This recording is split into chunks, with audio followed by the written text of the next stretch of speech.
વડોદરામાં ગત મોડી રાત્રે સોશિયલ મીડિયા પર ધાર્મિક ટિપ્પણી મામલે બોલાચાલી થયા બાદ સમગ્ર મામલો પોલીસ મથકે પહોંચ્યો હતો। ઇન્સ્ટાગ્રામ પર ધાર્મિક લાગણી દુભાય તેવી કોમેન્ટ બાબતે કેટલાક યુવાનો વડોદરાના નવાપુરા પોલીસ સ્ટેશન બહાર એકત્ર થયા હતા, જ્યાં આરોપીની ધરપકડની માંગ સાથે વિરોધ પ્રદર્શન કરી રહ્યા હતા। આ સમયે ખાટકીવાડની ગલીમાંથી અચાનક જ 150 લોકોનું ટોળું ધસી આવ્યું હતું અને પથ્થરમારો શરૂ કરી દીધો હતો।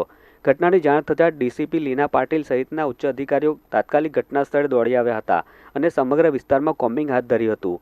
આ સાથે જ પોલીસે પથ્થરમારો કરનાર આરોપીઓની શોધખોળ પણ શરૂ કરી હતી। જોકે પથ્થરમારો સમયે વિરોધ કરી રહેલા યુવાનો પર પોલીસે લાઠીચાર્જ પણ કર્યો હતો। પથ્થરમારામાં કેટલીક લારીઓને નુકસાન પહોંચાડવામાં આવ્યું હતું। હિન્દુ સંગઠનના યુવાનોએ આક્ષેપ કર્યો હતો કે જે લોકો પથ્થરમારો કરીને ભાગી ગયા તેમની ઉપર પોલીસ કાર્યવાહી કરતી નથી અને અમારી પર લાઠીચાર્જ કર્યો છે, પરંતુ સમગ્ર ઘટનાના વિડીયો સામે આવ્યા છે, જેમાં જોઈ શકાય છે કે બંને બાજુથી પથ્થરમારો થઈ રહ્યો છે।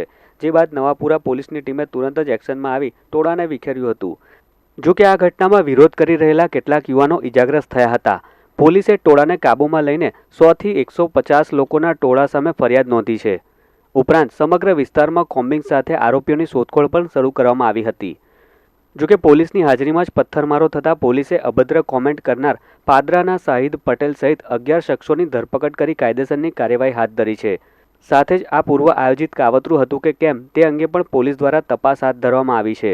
ઉપરાંત લોકો ફેક આઈડીથી આવતી કોમેન્ટ પર ભડકે નહીં તેવી પણ પોલીસે અપીલ કરી છે। વડોદરા શહેરના નવાપુરા પોલીસ સ્ટેશન વિસ્તારમાં રાજમહેલ રોડ ઉપર એક મોબાઈલ એસેસરીની દુકાન આવેલી છે। આ દુકાનના જે માલિક હતા એ ઇન્સ્ટાગ્રામ ઉપર પોતાના જે પ્રોડક્ટ છે એમની લાઈવ સ્ટ્રીમિંગ કરતા હતા।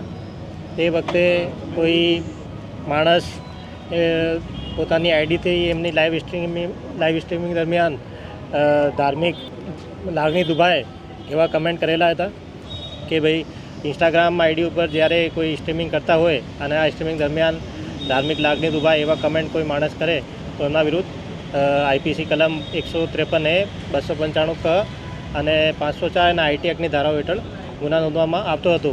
તે વખતે પોલીસ સ્ટેશન બહાર બંને કોમોના ટોળાઓ ભેગા થઈ ગયા હતા। સામે સામે આવતા ઉગ્ર બોલાચાલી થતાં સામે સામે પથ્થરમારો થયો હતો અને આ પથ્થરમારામાં ઈજાઓ પણ થઈ હતી અને એક ઈજાદારની અમે લોકોએ ફરિયાદ લીધી છે અને આ ફરિયાદ આઈપીસી કલમ 337 અને રાયટીની કલમો હેઠળ નોંધવામાં આવેલી છે।